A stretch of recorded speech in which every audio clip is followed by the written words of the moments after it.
Felicia Show, where extraordinary people say extraordinary things. Youth talk about their fears, hopes and aspirations. Young people exchanging their views. Because we're not going to have any future if we aren't working together. We've got issues like AIDS, drugs, and you can name a few more. And unemployment generated from economic struggles that we should be fighting. Author and scenario analyst Clem Sunter addresses some of their concerns. Young people are going to have to become entrepreneurs.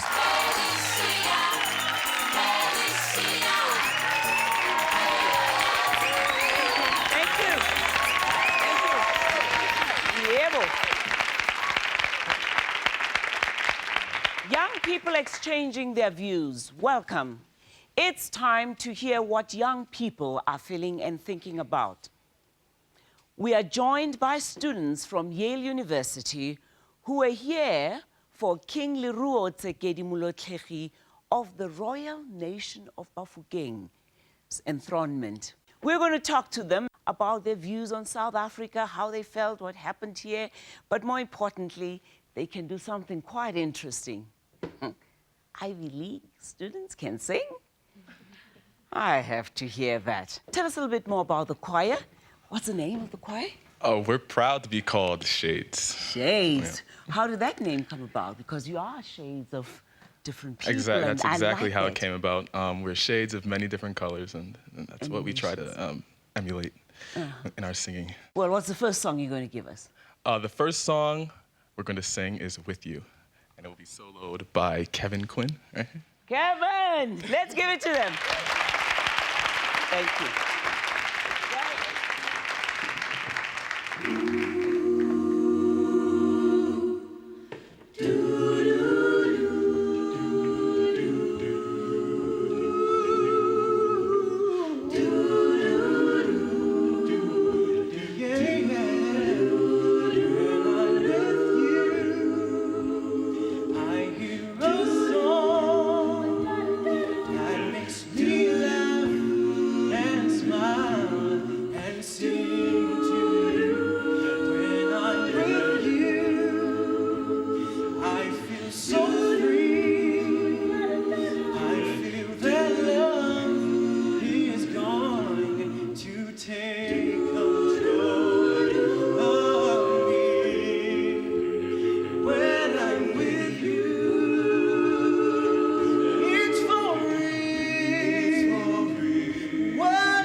A sweet and tender kiss.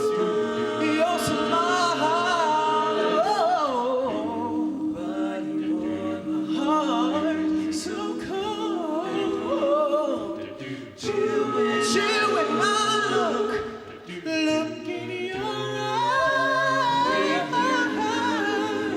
I wonder why people do stand and stare.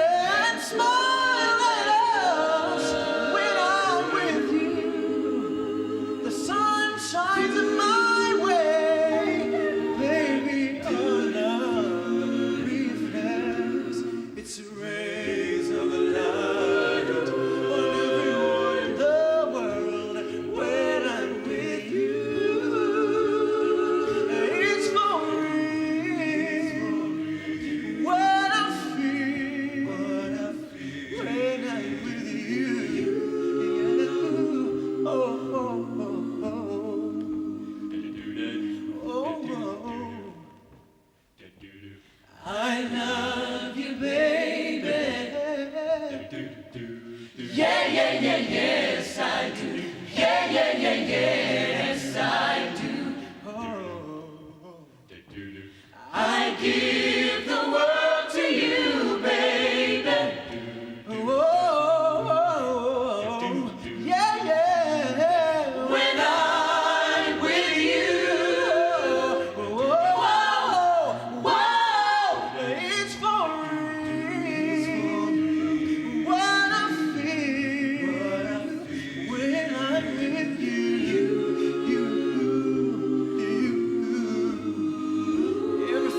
everything is alright when I'm with you. It's for real.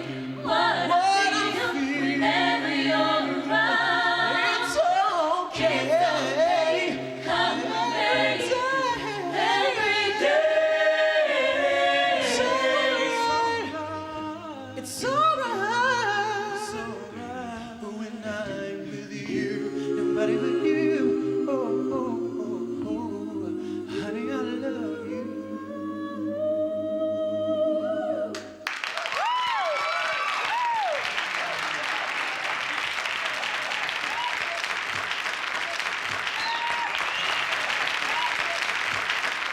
That was great, great. You've experienced an integration here of African, modern and traditional lifestyle in South Africa, and I want us to talk about it. Let's see a little bit of the King's enthronement that these young people, all the way from Yale, came to witness.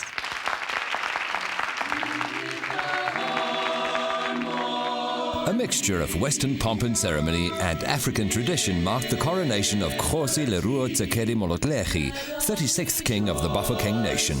The choir of Yale University performed at the coronation on August the 16th.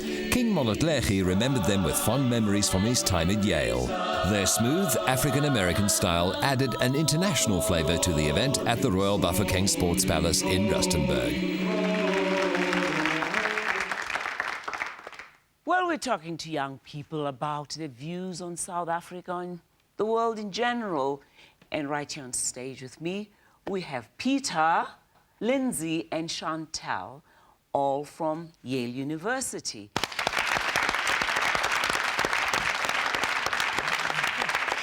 Well, first, we'd like to thank you for coming to visit our beautiful, beautiful country. I'd like you to just give us your experiences about South Africa, what you've seen, the enthronement itself, what you thought about it, perceptions, myths that were either entrenched or eradicated. Tell me. Well, we've spent a lot of time in schools while we've been here. And I know one of the things that I've really enjoyed is we've done a lot of teaching and learning of music. And so we've been working with several choirs. We worked with the University of Pretoria Chorale, who's here today, and they taught us a song. And you're going to sing with them later. And we're going to sing with them later, yep. And we worked in several schools in the Bafokeng community up around Phokeng. I think we're all looking for more opportunities to do that sort of thing again. The enthronement itself, was it quite an interesting spiritual experience for you? It was definitely an interesting experience. We had never seen something like that before. Like, we don't have kings in America, so clearly it was something special. Clinton was the us. only king. Exactly. But it was very special, and like the traditions of the Bafokeng people was interesting. How they don't actually give him a crown; they give him like a leopard skin. Yeah. They give him a leopard skin, and he rides around on a cart in the stadium. And the stadium was amazing. I didn't really think that they would have such a big stadium in such a small sort of place as Phokeng. But Any myths that were eradicated for you or entrenched for that matter? If anything, the myths were eradicated. In the United States, as you were mentioning earlier, when you see on TV African people, you see people who are portrayed as fairly primitive. But I came here and everything seems very developed, I guess you could say. There are shops everywhere. We went to the mall, and the kids listen to the same music as we do, and that was very surprising for me, seeing how popular American TV and music is here. Any other things that you'd like to talk about that you've always wanted to tell us about? Africa. I think one thing that I found quite surprising, or at least was eradicated, was that I think upon coming to South Africa, perhaps people were worried about racism and whether or not we'd encounter that in South Africa since apartheid. And I think that was certainly not the case at all. Certainly, you may have been wary of encountering, if you were black, encountering white people, because perhaps they may have thought that you were not an equal or anything of that nature, but I think post-apartheid certainly does exist, and it's quite prevalent, and I think it was quite nice to be in a place where everyone was in fact getting along and treating each other equally. I mean, your choir, to a great extent, exemplifies what we would call here the Rainbow Nation, which in many ways still does not quite exist in the United States. Would you say you see more integration in South Africa than you even see in the United States? May I address that? I arrived a few days before the rest of the group got here, and when I was taking everyone around the first day that they were here, I remember thinking it was very strange because we would go through areas and it was sort of all black, and then we'd go through another neighborhood and you would look in the cars and the drivers would be all white. And I said, you know, look guys, like this is a black neighborhood, this is a white neighborhood. And some people in my group sort of turned to me and said, you know, it's like that in the United States. And that's true, I think, in some places. Where are you staying? Near Rustenburg. So in that area, to a great extent, you are going to see that. But when you come to Johannesburg, I think you see, or Gauteng, you see it a little more different. And I think it's also a matter of economics versus racism to a great extent. I was actually really surprised to find out how, what an extent AIDS and HIV had impacted South Africa, because I understand it's perhaps the most economically developed nation in Africa, and you wouldn't think that HIV/AIDS would have such a great impact here, but it is very, very, very much prevalent. Which I think you're going to find the SRC presidents bringing up. What are some of the concerns youth have in this country? You know, the same problems to a great extent that affect America, but I think you're right, HIV/AIDS is top on the agenda right now. I'd like us to continue again after the break. And you were saying also about how amazing South Africa has changed. I personally think it's scary how little we've changed. AIDS orphans. More and more South African children are being orphaned by AIDS. How are they coping? Who takes care of them? What is the effect on society? We'd like to talk to AIDS orphans and their caretakers. Call us right now on 011 476 8411 or email Felicia@iafrica.com.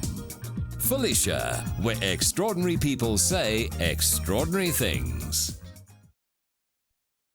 It's Heritage Day. South African Productions, as local lekker. I think the talent here is just so exceptional. Is this the real life? The music of yesterday, the music of today.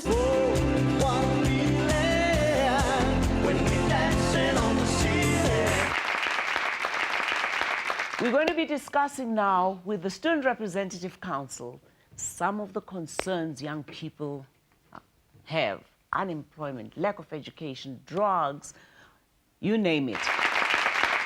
There are many issues troubling the youth today. We have dealt with them in studio before. Unemployment on the increase. I was determined, so desperate to just get any job. I'm so frustrated, I don't know what to do. They say employment is a substitute for crime. So if they don't employ us, what should we do? The youth are also highly susceptible to peer pressure, which can lead to alcohol and drug abuse. We went through a lot of pressure from school, from our parents wanting us to do better, from our friends. Peer pressure was a great responsibility of my drug problem. HIV/AIDS continues to bear down heavily on the youth who fall under the highest risk bracket in the country. Sex has become a bedfellow with death. So really, you as an individual, you have to make that choice and you have to make that decision. And all the while, the youth are trying to both fit in and to stand out. Well, there you are. Many concerns obviously facing young people today. AIDS, drug abuse, unemployment, but have young people lost a sense of direction? We're going to be talking to James Donald, outgoing president, SRC, Wits, Eric Mtumba, University of Port, you the SRC president there. Yeah, Val Triangle campus. Congratulations. Megan Crampton, we had to get young people, very young people as well, who is the junior mayor, City Council.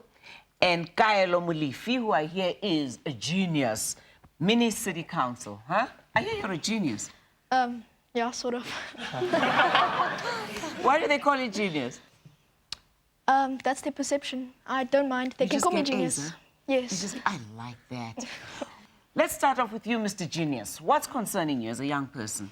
Well, my major concern is, like, for example, in the insert you're talking about drugs. My main concern is that the role models that we're supposed to look up to of today are portraying the wrong sort of role in society. For example, Eminem, when he's rapping, he might say, ooh, he's disrespecting his mother, wanting to kill people, saying smoking weed is good, that type of thing, like taking cocaine will help you and all types of things like that. Because children, I know many people won't maybe agree with me, but children are very sort of stupid creatures. They believe what they believe what people say is right. If there's people who are supposed to be looked up to, say their parents or adults, then they'll listen to them and they'll believe it. It's sort of a form of propaganda. Well, there we are, hearing it from young people. Young people. Megan, do you want to follow up from there? One of the things that really concerns me is the AIDS epidemic, because we're ending up killing off all the minds that are supposed to lead us into the future. And if all the brilliant minds aren't going to survive through this, then we're going to be left with such a brain drain and so few people to carry it on. And we need to start educating the people about AIDS so that one day we can be left with future leaders instead of a country that, instead of being overpopulated anymore, it's going to be underpopulated. Many people don't understand the importance of using a condom. We hear that we have a semi-illiteracy rate in our country of 70%. How do you educate people with a semi-illiteracy rate to inform them that using a condom is important? That's going to be the challenge, I think. That's going to be the challenge. Eric? Yeah, that's a big challenge. We've got issues like AIDS, drugs, and you can name a few more. And I believe that today the challenges lies in education, as you said, of the masses and the awareness of people, so that they can try and stand up and fight against those issues like AIDS, drugs. It's about self-consciousness, I guess. Unemployment, also a major concern. When you graduate, your major concern is, I don't have a job.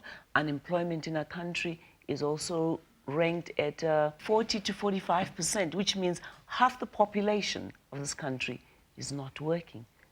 Possibly that's why crime is high, which is another major concern with youth.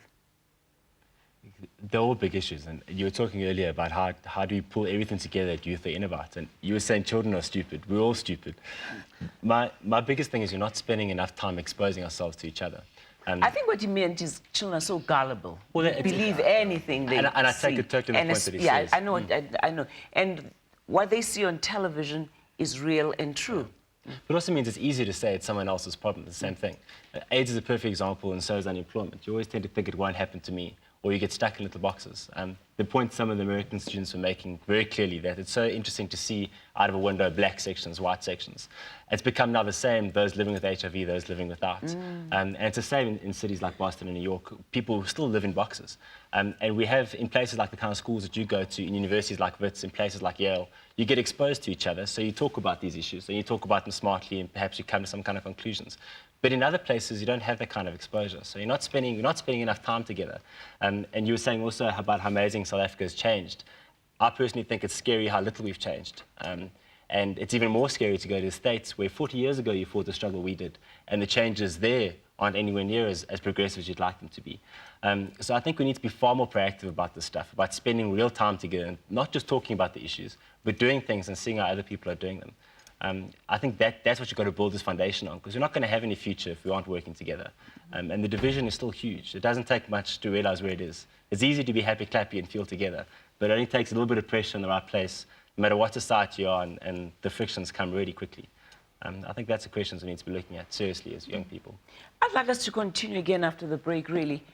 When you look at the struggle we, as your parents, fought, yes, young people at the forefront, you think of the 1976 student unrest, but are you guys as focused as you should be? Are you taking on the challenge? I'm a little concerned when I see and hear students fighting for their boyfriends or girlfriends to come into the dorms. And I know it's bigger than that. But unfortunately, we believe what we read in the media. What is the reality of that? In fact, I'd like to talk to those students, and let's clear the air about what your major concerns really were or are. But I just cannot believe that young people won't understand that the most important thing is focusing on your education. It's the most powerful tool. No one can take it away from you. Stay tuned. After the break, Clem Santa joins Felicia discussing concerns of the youth. We have to adjust the education system so that young people will be given the relevant skills. For more information on The Felicia Show and our guests, visit www.feliciaonline.co.za. We're talking to young people about their fears, hopes, and aspirations for this country. In the past, the common enemy was apartheid. Now, in a new and free South Africa, young people are facing countless challenges threatening full enjoyment of their democracy. In a recent article in the Sowetan, unemployment, HIV/AIDS, and access to quality education are just some of the challenges confronting our youth. What are their thoughts? Let's hear. I think it's a complex situation surrounding the current status of the world today, involving both the youth and the older people in America and in South Africa. You spoke about apartheid being the main focus in the past. Much in the same way, the civil rights struggle was a focus in America. What happened was, following those events, nothing really happened to rectify the situation. We were, I guess, elevated to a position of equality only in saying that we were equal, but not actually making us equal. So in regards to the current situation, I think it's going to be an issue of continuing to form relationships, as Eric said, and continuing to reach out to those people who may not have a specific status, either economically or racially, as other people who do have that status. Let's hear some more young people. Please interact. Your concerns about what's happening in our country here now?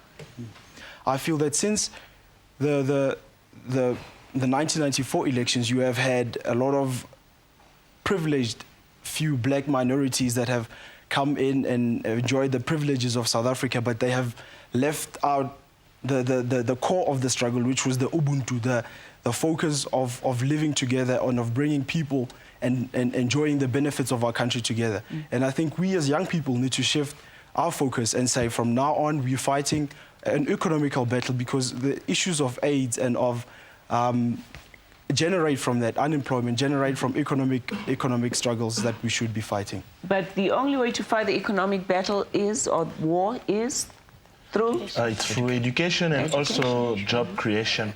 Okay, the general trend right now is that people are focusing on great corporations, governments, employment, and stuff like that. But we're forgetting that the strength of countries like United States is agriculture and the basic activities of economy.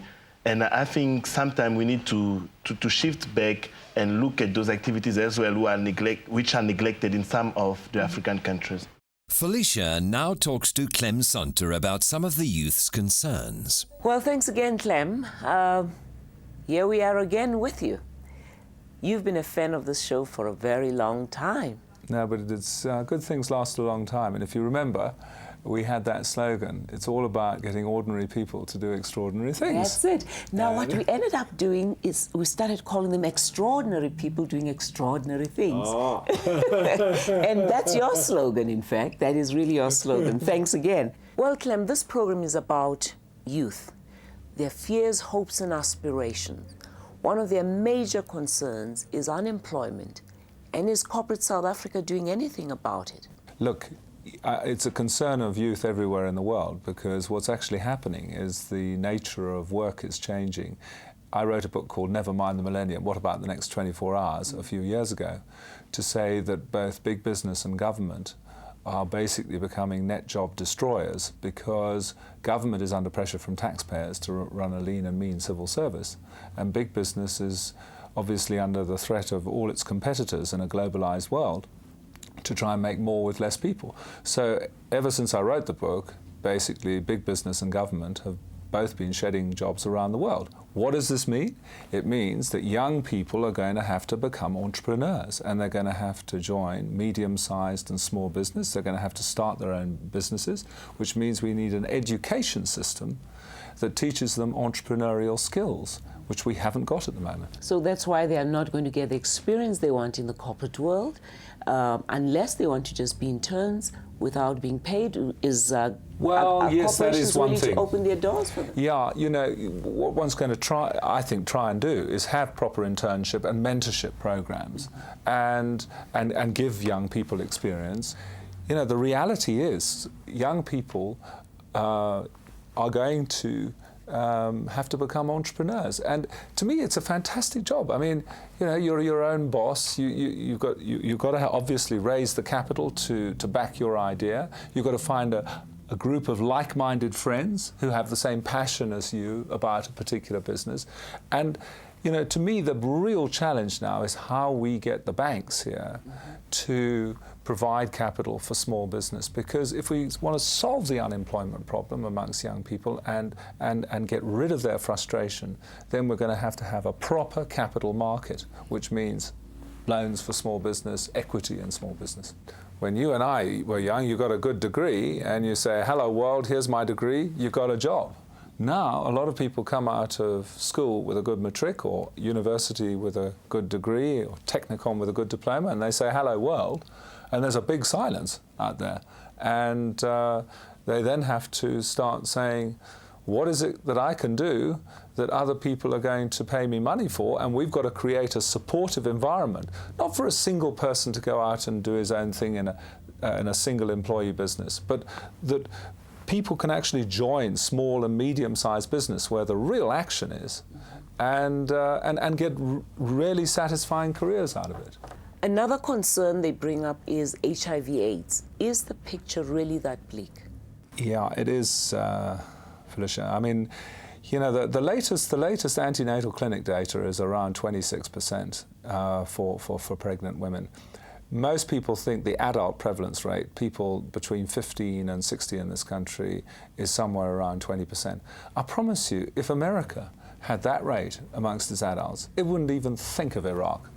Not even think of it. They would think of national self-preservation. Well, Clem, is there hope? Yeah, there is hope. There is hope. Hope, Clem, is there hope after all of this? There is hope with energy and commitment. You know, I believe that Uganda has shown how much you can achieve with very little money, but with lots of commitment. Obviously, in this country where we're richer, we should be looking at both prevention and care and treatment. And, you know, I think that a lot of major companies, including ourselves in Anglo-American, are providing free AIDS drugs to their employees, because we've now moved from the infection curve of the late 90s to the sickness curve, and obviously there's a huge priority in keeping sick people healthy and at work. But it doesn't alter the fact that the spearhead of turning the epidemic around has to be a consistent educational message amongst young people that there's lots of hope in the future, providing you have responsible sexual behaviour. Let's get back to studio and hear more concerns from the students themselves. It's not just education, it's about, you know, the old days in 76, for young people like at Wits too, if you're passionate about something you want to do, you do it today, and you go out today and you march and you complain, like what's happened at Wits. I mean, it's very easy for us to say, Wits Tech, why are these people acting like animals? But no one knows what's really going on there. The important thing is that people like yourselves, we need to be passionate about getting involved in government and politics. Because the problem is the youth are so disillusioned about what politicians do. Like, for example, the Congo, where you come from, perfect example. It costs, what's the US spending now to be in Iraq? I think it's something like $2 billion a month. The UN World Programme says it will cost $2 billion a year to provide fresh running water to the whole of Africa. How terrifying is that? And why aren't we pushing people in those directions? The Congo itself, if it was stable, would provide water for most of Africa if it could, but it's not stable. In fact, I'd like to continue this discussion again, but I really would like to have a youth indaba right here in studio. Black, white, Chinese, Indian, colored young people right here in studio. Let's talk about it, because I'm sure you're going to have colored kids saying, I don't get a job because, quote, I'm colored, I'm not black enough, and I was not white enough in the old South Africa. Now I'm not black enough in the new South Africa. I want to talk about that. I really would like to get young people involved. Anything you'd like to say, Mr. Junius, before we close? I'd also like to say the separation and all these types of things, I know I've said it before, but it comes more from the adults. Like, even in my family, we've all got different names for different types of people, like Lehua and all, etc., honky, Hubbard, black person, or there's all these different names and all types of things where we just need to say, oh, he's a human. Instead of walking past and seeing, say, a person from Congo and saying, oh, there's a Kwere Kwere, we must say, oh, there's a human, because his name's not Kwere Kwere or Honky or Lehua or Hubbard or whatever, all these crazy little names that they've made up. His name is, say, Eric or Megan or whatever. So are you going to get me young people who are as bright as you are, and then we're going to have a show with young people your age as well? Are you going to get me those people? Hopefully, yeah. Okay, not hopefully. I guess they're not as bright as you are. Megan, quickly, anything you want to say? I just think that a huge problem is how pessimistic we all are. Like, everyone is so pessimistic as to where our country's going and can only focus purely on the bad things and say how they'd rather leave the country. And people are so quick to want to leave the country and just get out instead of finding solutions. Because if we could, this is one of the most beautiful countries ever. And I'm sure the Americans can agree, just being out for a short while, that it's so beautiful. But in all fairness to them, I think when you come face to face with crime, then you start having second thoughts. So maybe that's why they say that. So maybe we too, government needs to really take a stand and crack down on crime in our country. We're going to be talking to you. After the break, Clem gives some solutions to the youth's problems. I think a solution for any kind of problem that we're facing as a youth today is support coming from the older generation. Coloured communities. First, they were not white enough. Now they're not black enough. Are coloured still ostracised? Does the term coloured still apply in the new South Africa? What are the challenges facing coloured communities? We'd like to hear from you. Call us right now on 011 476 8411 or email Felicia@iafrica.com. Felicia, where extraordinary people say extraordinary things. On the 13th of September, we'll be recording 3 shows: Violent Crime, The South African Spirit, and The Coloured Issue. If you want free tickets, please call 011 476 8411 or email Felicia@iafrica.com. But hurry, tickets are limited. We're talking to young people about issues affecting the country or things that are concerning them, but more importantly right now, the solutions, really.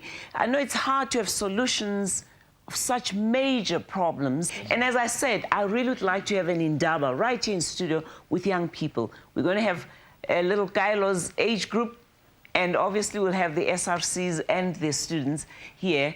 And we're definitely going to get into these discussions. Let's hear. As a youth, we do need resources, I know, but we need those resources from the people who have those resources to give. People mustn't be ignorant. If they've got the money, they must help us move on. I know we are comfortable. When people are comfortable, they fail to see what's going on around them. They become ignorant. See, because they've got safe homes, there's no crime around them. Well, it affects them the least. So therefore, they're in a comfortable spot, and people don't want to move when they're comfortable. So we need people out there who've got those resources to give them, please, so that South Africa can move forward and it'll benefit all of us. Thank you. Yeah. Okay.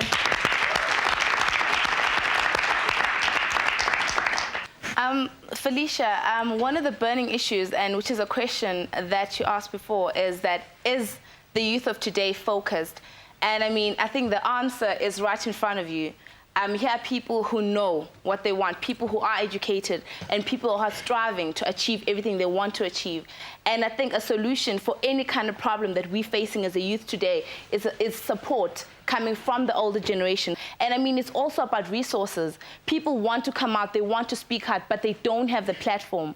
And you have given us a platform today to reach out to other youth and also to reach out to the people, like the companies, who can assist us in any projects which you'd want to partake in. Let's hear. Mr. President. We need more partnership, for instance, with business, so that some of the problems of unemployment, students will have skills, will have their degrees, but will not be employed. So what we need to do is to partner with businesses. I like using your hands now. There we go. Is to have partnership with government institutions like the Umsobo of Youth Fund, the entrepreneurial program, so that we make sure that students who have got good business motivations and who has got the drive can be assisted. What can corporate South Africa do? Let's hear from Clem. We need what I call the silver foxes, which are the guys who've run businesses all their life, but they're now retired, to form groups where young people can go and learn about business from people who've been in it a long time. And you, as I said, you need access to capital. It really needs a very supportive environment, both in education and in terms of capital, to really knock the unemployment for young people on the head. And we haven't got it here yet. But would those retired entrepreneurs be willing to train young people? Would they have the time to? Yeah, you know, there are people who want to sort of contribute to society, and as you get older, you want to make a difference rather than make money. And I think there's a plentiful supply in this country of people who are in their 55 to 65 age bracket who would love to have this kind of challenge. But the penny has to drop that small business and the entrepreneur should be at the centre of our economic policy and strategy over the next 10 to 15 years. SMEs, as they're called, are not a kind of fringe activity. They're absolutely central for broad-based black economic empowerment. It's central for an economic growth rate of 5 to 6%, and it's central for the transformation of the economy. Well, I really hope that the banks will now start giving money to young people. Well, you see, what I say to people is, young people, if you give them their first bank loan, they'll be loyal to you for life as a customer of the bank. And I cannot understand why bank managers don't see this. That, you know, they will always remember, this bank actually helped me out, you know, when I started my first business. And now that I've got 20 million rand, I can't put it with any other bank because they were the guys who got me on the road. You want to get customer loyalty, then you've got to start young. And that's why I think banks must put much more emphasis on helping young entrepreneurs get their first business going. After the break, students and their solutions.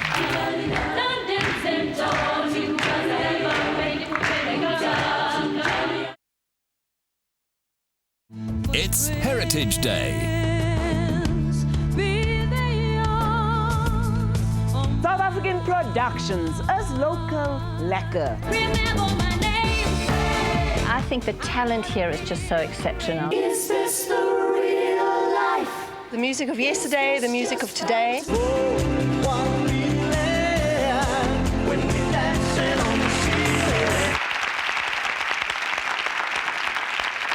Well, I liked what you just said, that you're going to follow up from where the youth of 1976 left off, and you're not going to disappoint them. Let's hear, how are you not going to disappoint them? What are young people doing?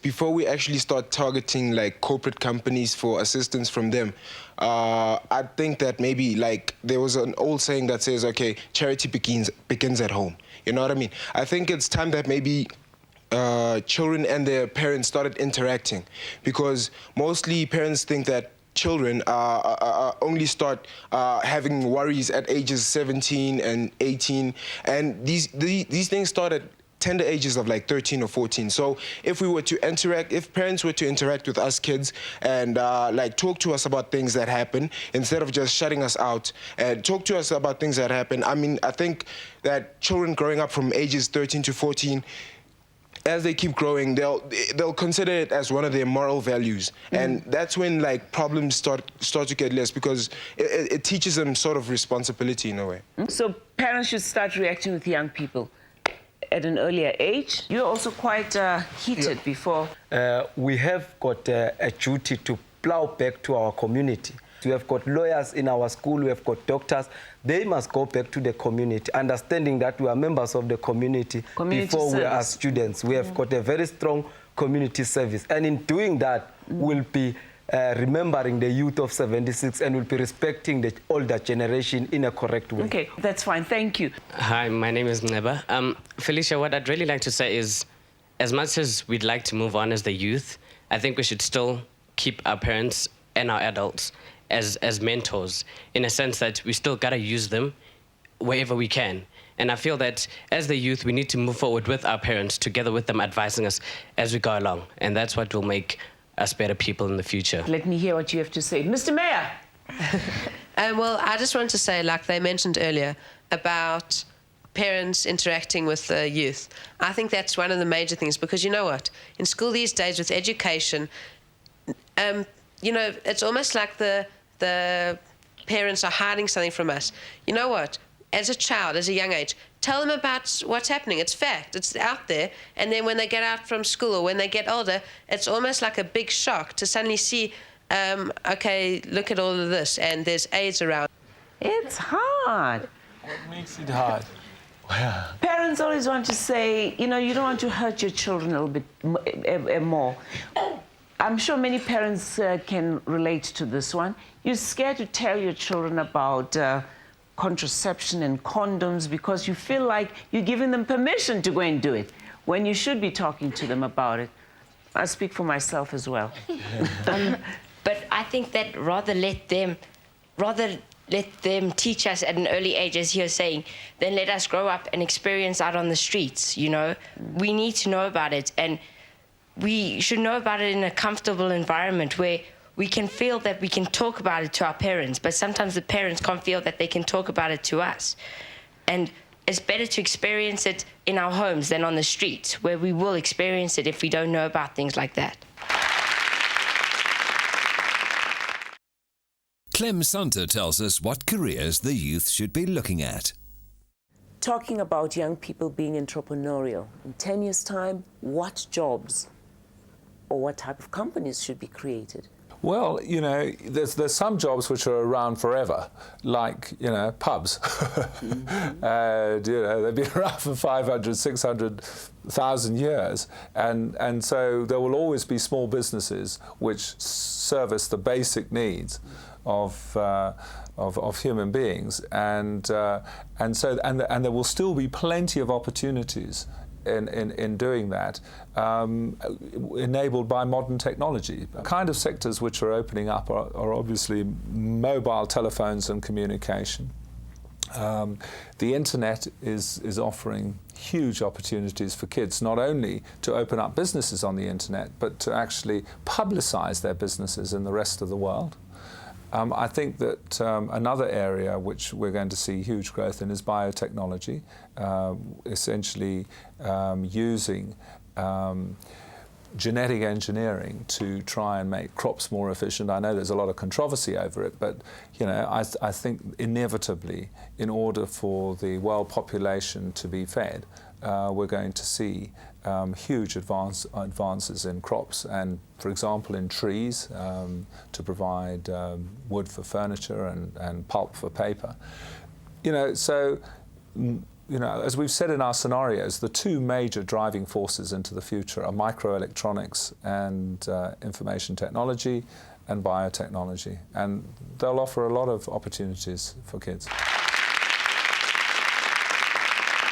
Well, it's been a great interaction. We hope we have been able to touch the hearts and minds of young people. As I've always said, education is the only equalizer. No one can take it away from you. Keep your focus on the focus Remember, crime does not pay. And now we're going to have these young people joining hands and saying, South Africa, America. I like the fact that South Africa is teaching America something this time. Huh? I like that. So they're going to be teaching you the song and you're going to sing it with them. Is that it? Yeah. And what's the song called? Dandenzentoni. Let's hear it. Until next time.